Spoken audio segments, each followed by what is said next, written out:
Hello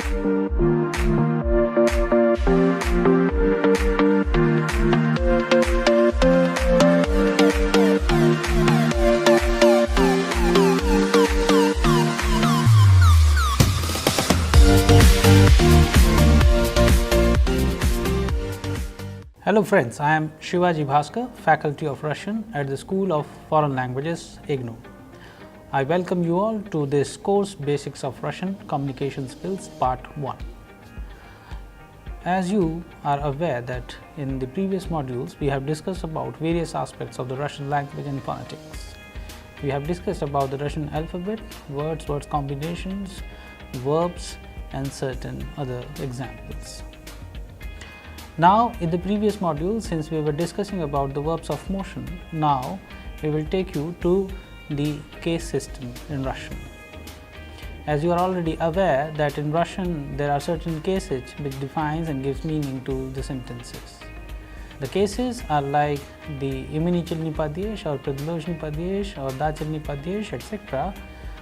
are very important in order to give meaning and expression to the communication. Now, in this module, we will be discussing about the case system. The case system, as they are called падежи in Russian, we will be discussing and seeing with the help of a few examples that how and what kind of role do they play in the Russian language. So, the expressions like where and where to are often used through a case system which is known as the prepositional case. We use different prepositions like v and na, which actually means in, at and on, etc. to define the place of an action. Whereas by learning this, what do we understand is that we can give an expression to a sentence where we can define the exact place and place of action. That is why regarding the movement or the action, we discussed about the verbs of motion. Now, let's look at the basics of the Russian case system. As you already know that there are 6 cases in Russian language, and cases are an integral part of the Russian grammar. With the help of these cases, you can understand the meaning of expression of a sentence in a correct manner. So, now let's look at these 6 cases one by one. So, the first one is known as nominative case. In Russian, we call it именительный падеж. Here, in this case, we talk about the subject of the sentence. The second one is prepositional case, as called in Russian предложный падеж. In this case, which is used after these certain prepositions, like we already know, v and na, which can be defined as in, at or on. And then the third one is accusative case. It is known as винительный падеж in Russian. Винительный падеж is where the object of the sentence is determined. The fourth one is dative case. It is known as дательный падеж. The indirect object of the sentence is determined in this case. Then we have genitive case, which is known as родительный падеж, which indicates ownership. If you remember, we have talked about time and counting, etc. We also cover in this case only. And then the last one is instrumental case or творительный падеж, where we indicate with or by means of, like scheme, like this, and many other expressions which are used in these 6 cases. So, now let's quickly repeat these 6 cases are. The first one is nominative case, then the second one is prepositional, the third one is accusative, the fourth one is dative, then the fifth one is genitive, and sixth is instrumental. In Russian, they are called именительный падеж, предложный падеж, винительный падеж, дательный падеж, родительный падеж, and творительный падеж. So, these cases in the Russian grammar, they are very important, because as per the requirement of the sentence and the context, we use different kind of cases, and each and every case has a list of verbs which are being used in these particular cases as well. So, that is why the Russian language is very organized, very structured, very rich, because the language has been defined very accurately with the help of cases. So, now let us go ahead and pay attention to some of the simple sentences which we can use to define what kind of role do these cases play in Russian grammar. So, the first one is known as nominative case or imichelny padyesh. It answers the question who or what. So, we already know kto and shto, these two cases, where we actually seek that whether it is animate or inanimate. So, kto animate and shto means inanimate. It is an initial form. All dictionaries give noun in the nominative only. So, if you look at any Russian dictionary, you will find all the nouns in the nominative form. Then you will find the gender, some of the examples and some of the expressions, but largely the meaning and the formation of these nouns are in this case only, which is known as nominative case. So, now let us take a few examples. The first one is student читает. Что читает студент? And кто читает? Кто читает? Студент читает. Что читает? Читает книгу. So, these kind of questions we can ask. However, depending upon the nature of the noun, we can define whether it is animate or inanimate. In this, it is a simple question. Кто это? Это студент. Alright, okay, now let us go ahead. Then we have the prepositional case, which is also known as предложный падеж. In this case, it is used to designate a place or a person, object, that is an object of speech and thought. How? Like, мой брат живет в деревне. Где мой брат живет? So, this question где is basically used to determine where. Где мой брат живет? Он живет в деревне, in the village. So, in the village, it is basically a construction of prepositional case where we have used the preposition в. Likewise, мой брат идет на стадион. Or we can say, где играет мой брат? Мой брат играет на стадионе. In this case, you can see the preposition na has been used. And likewise, there are numerous examples where we have used the nouns as per their genders in this particular case to define. Then, о ком говорит мой брат? О ком говорит? Мой брат говорит о друге. So, in this case, you are talking about a person. So, whenever we use a, it is also prepositional case. So, now let us understand how this preposition case works with an example like Ana мечтает о лете. She dreams about the summer. Цветы стоят на столе. Где стоят? На столе. On the table. So, the flowers are on the table. Leta changes into lete, ending o changes into ye, and stole ending changes into ye. These are the basics of the prepositional case. How do we change? Now, let us go ahead and pay attention to the third one. It is known as accusative case or vinichilny padyesh. What do we do in vinichilny padyesh? In this case, it designates the object of an action. So, for example, if I have Я читаю что? Я читаю газету. So, any noun of the feminine gender which ends with a changes into u. Я читаю что? Я читаю газету. But if it is Raman, then я читаю роман. There would be no change. But if it is animate and a masculine gender, then we have a construction. Я встретил кого? Кого means I met who? I met my friend. So in this case, I am saying я встретил друга.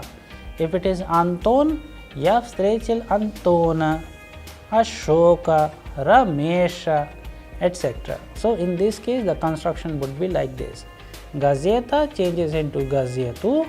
However, drug changes into druga. So this is the basic fundamental of the accusative case. However, we need to remember all the important verbs like chitach, vstretich, etc. in order to understand and construct the correct sentence of a accusative case. Okay.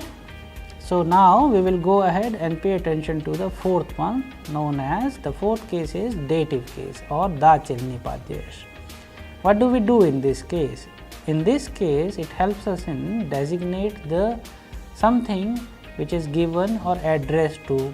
So like if I am writing a letter, I am writing a letter to whom? So when we have these kind of questions, kamu, then we use dative case. Я иду к врачу. Я даю эту другу. So here in this case, if you see, we have used the gлагол or the verb of motion ichi. So I am going towards whom? I am going towards к врачу. К врачу. So I am going to the doctor. So whenever we use this expression of k, it is in dative case. Suppose if we want to say that I am writing letter to my friend. So ya pišu pismo kamu. So drug changes into drugu. If it is personal pronoun and possessive pronoun, maimu drugu. Я иду к моему другу. And if it is a feminine gender, then the ending would change. Я иду к сестре, like this. And if we have the word vrach, it changes into vrachu. If it is drug, it would change into drugu. So we will be discussing all the cases in detail in the dedicated module. However, before that, let's quickly see rest of the two cases more. So the fifth one is genitive case. The genitive case or Raji Chilni Padyesh is used to show that something or somebody belongs to or refer to something or somebody. What does it actually mean? It means to indicate possession of. It can be translated as of in English, like bereg riki, bereg chivo, bereg of what? Bank of what? Bank of river. And if we want to give an expression that of who, so brat, brata, brother of brother, and many other expressions which gives an expression of, so that we understand it properly. Now the next one is instrumental case, very important case as well, known as Twari Chilni Padyesh. It is used to denote an instrument that helps to make something. For example, Ya Pishu Karandasham. So with the help of something you are doing, so it gives that expression. Ya Pishu, I am writing or I write with a pencil. Karandasham. Karandash, pencil changes into Karandasham. Karandasham. And many other examples like Ya idu damois bratam, I am going to home with my brother. Ya idu damois sistroi, I am going home with sister. So these kind of constructions you will also find in the instrumental case where we use sa, with. So please be ready for all the 6 cases which you will be learning in the detailed dedicated modules. However, just to prepare you in advance that these kind of questions you would see and you would be asking while using these cases, you have to be very clear about certain constructions and verbs which we normally used from case to case, and to that you need to learn all these verbs by heart. Okay, now let's go ahead and pay attention to the text.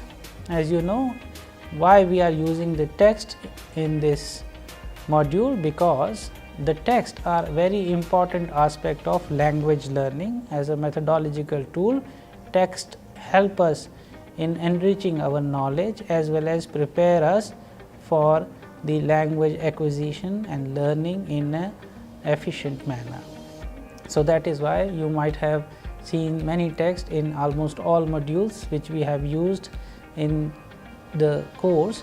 So that is why we always would like to recommend you to prepare your own small or big text with the help of the vocabulary, verbs, words, expressions, etc., which you are learning in this course. So please pay attention to the text. I'll start with Volgograd очень большой и красивый город. So Volgograd is the name of the place, Volgograd, which is known as Volgograd in Russian. Очень большой и красивый город. Очень большой, very big, и красивый город, and beautiful city. Этот город находится на юге России. Юге России. Мой друг Иван живет в Волгограде. Он студент. Раньше его родители жили в Москве, а сейчас они живут в этом городе. Его мама Инна Петровна преподавательница. Она работает в институте. Ее институт находится в центре города. Его папа Антон Николаевич врач. Он работает в больнице. Эта больница находится недалеко. Его старшая сестра Мария учится в университете. Она живет в общежитии. Сегодня воскресенье. Вся семья отдыхает. Мама, папа и младшая сестра идут в парк. Иван идет на стадион. Сегодня на стадионе играют футбольные команды Динамо и Спартак. So in this text, however, you have a slight idea about the tone and texture of the Russian language. Now we will go to the beginning of the text and pay attention to the words, verbs and combinations and expression which we have used in the text, so that you can understand it properly.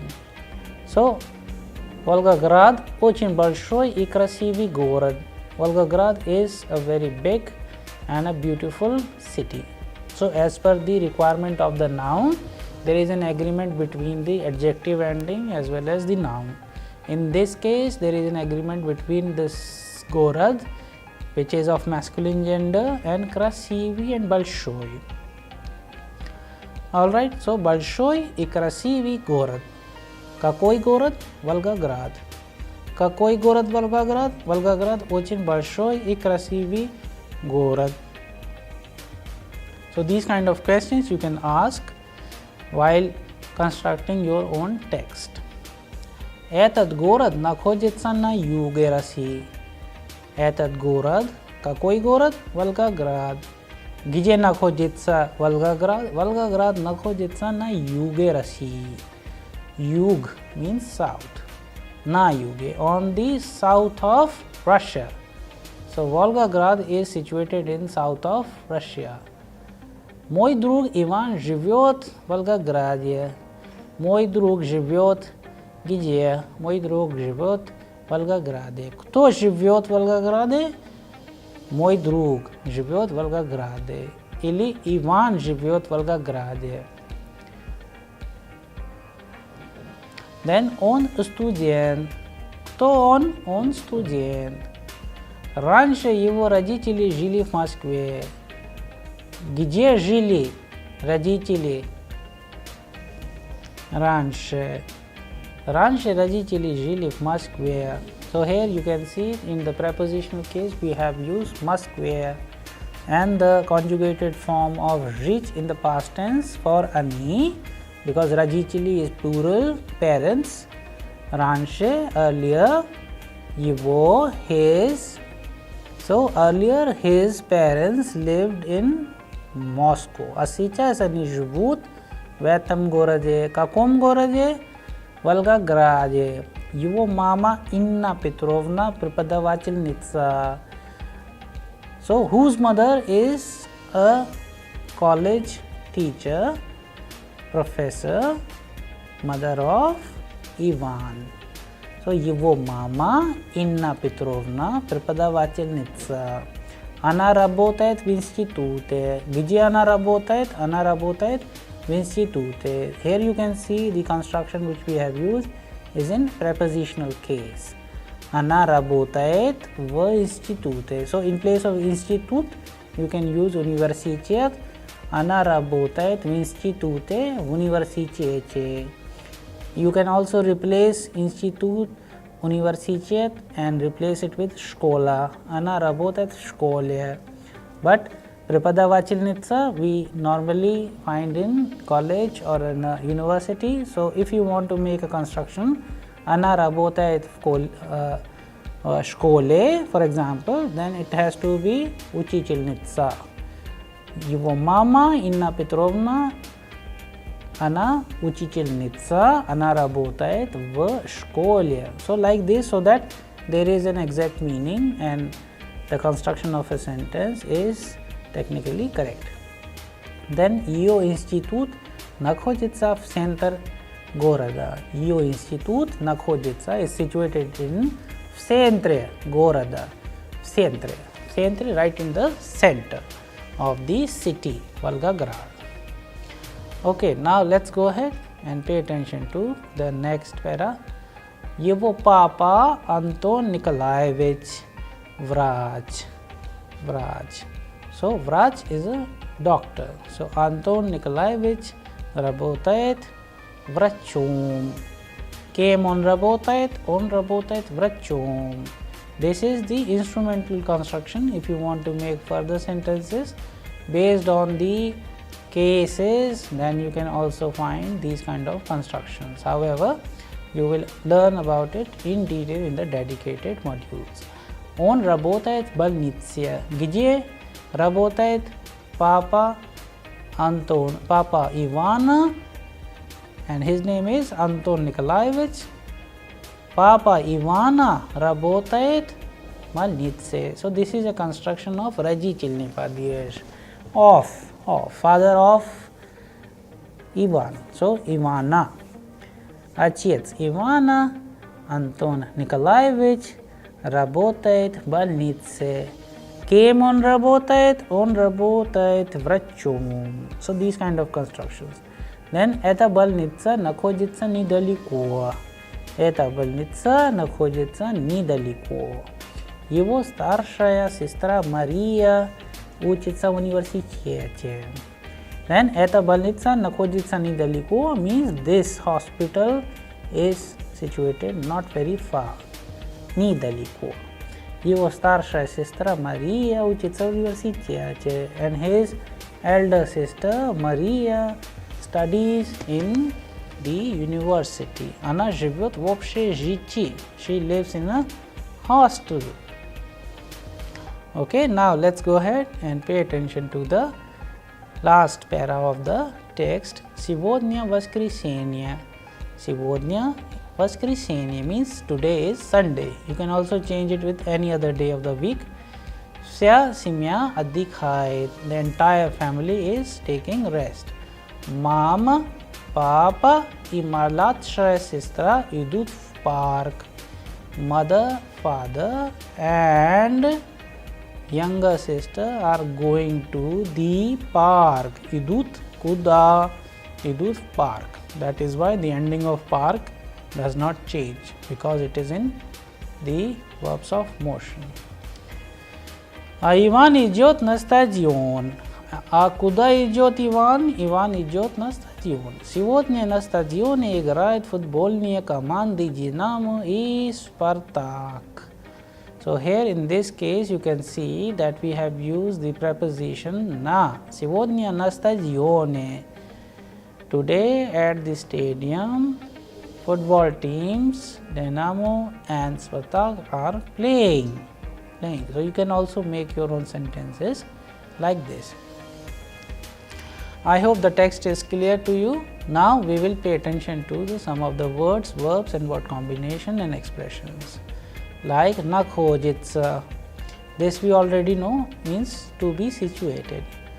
Gije nakhojitsa vash dom, moi dom nakhojitsa va deli. Daily, however, we don't pronounce daily, we pronounce daily, because it has been done so that you can understand when and where to use the preposition va. Nakhojitsa, gdzie nakhojitsa nasz uniwersytet, nakhojitsa w juge Delhi. Our university is situated in the south of Delhi. Я нахожусь, ты находишься, она находится. So, in this form you can conjugate the verb находится. And further you can see мы находимся, вы находитесь, они находятся. So, it is in continuity. You can also see that how do we use these different aspects of the verbs. But in this case, this is a very important verb nakhojitsa, which means to be situated. Okay, now let's go ahead and pay attention to that nakhojitsa is more often used in third person singular and plural number nakhojatsa. For example, muziei nakhojitsa v centre.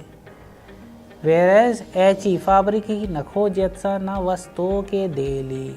Vostok means east. So, these factories are situated or located in the east of Delhi. So, now let us pay attention to some of the verbs which we have used in this text. We have two verbs, rich and ichi. Rich we already know means to live and ichi means to go. Now, quickly see the conjugation of these two verbs. For rich, я живу, ты живешь, она живет, мы живем, вы живете, and они живут. Whereas in case of идти, я иду, ты идешь, она идет, мы идем, вы идете, and они идут. So, you can also use these conjugated forms as per the requirement of the sentence. For example, где живут ваши родители? Where your parents live? Where does your parents live? So, you can see мои родители живут в Mumbai. My parents live in Mumbai. And likewise, you can make many more sentences in the conjugated form. In case of ichi, you can also make sentences like Куда ты идешь? Where are you going? Я иду на стадион. I am going to the stadium. Я иду в аудиторию. I am going to the auditorium. So, these kind of constructions and sentences you can see, you can also make on your own.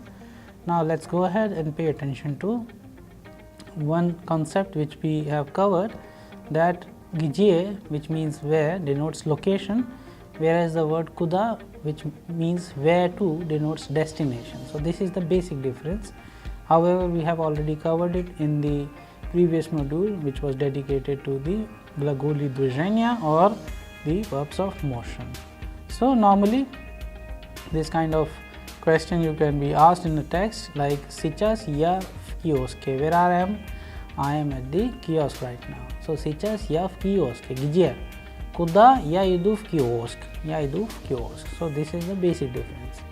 Now, let's go ahead and pay attention to some of the basic verbs which we used in где or куда. So, in где, when we need to ask the question where, in prepositional case, we can ask the question with the help of verbs like находиться, жить, работать and играть. Где он играет? Он играет на стадионе. Like this. And где он работает? Он работает школе. He works in the school. Где находится ваш город? Мой город находится в юге Индии. Юге Индии, the south of India. So like this you can make. And куда? Куда ты идешь? Where are you going? Я иду в школу. I am going to the school. Куда ты ходишь? Where are you going? So in multiple direction. Then you can answer it as you require. Я иду and я хожу в театр. Я в театр. Ехать you can also use like this. But the difference is that идти and ехать, they are in a particular direction. Ходить and ездить are in multiple direction. Okay, now let's go ahead and pay attention to some of the sentences. Где дети играют в парке? Где играют дети? В парке. Prepositional case. And for куда Иван идет в парк. So we have used the same noun park but in two different settings. The first one is in preposition, the second one is in глаголе движения. And then we have sentences. Мария живет в общежитии. Где живет Мария? Она живет в общежитии. Инна Петровна работает где? В институте. So these are the constructions which we are using in preposition. Whereas куда we can use Мария идет в общежитие. So общежитие remains like that.